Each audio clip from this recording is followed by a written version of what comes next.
Importas. Tai prekių įvežimas iš užsienio į šalies vidaus rinką, siekiant patenkinti vartotojų ar verslo poreikius, kurių vietinė ekonomika negali visiškai užtikrinti ar nėra pakankamai konkurencinga.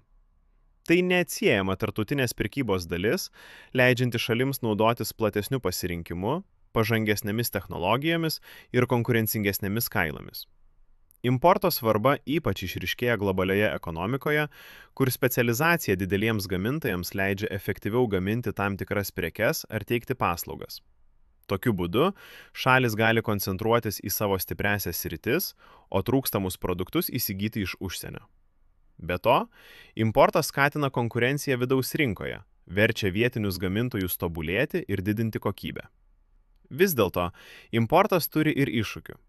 Pernelyg didelė priklausomybė nuo užsienio tiekėjų gali padidinti ekonominį pažeidžiamumą, ypač sutrikus tiekimo grandinėms ar kilus geopolitinėms įtampoms.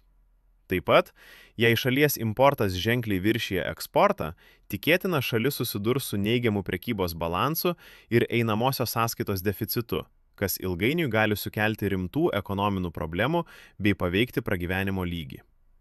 Importas yra ypač būtinas mažesnėms ekonomikoms, užtikrinantis įvairovę ir efektyvumą, tačiau reikalaujantis subalansuotos politikos, kad būtų išlaikytas ekonominis stabilumas ir tiekimo nepriklausomybė.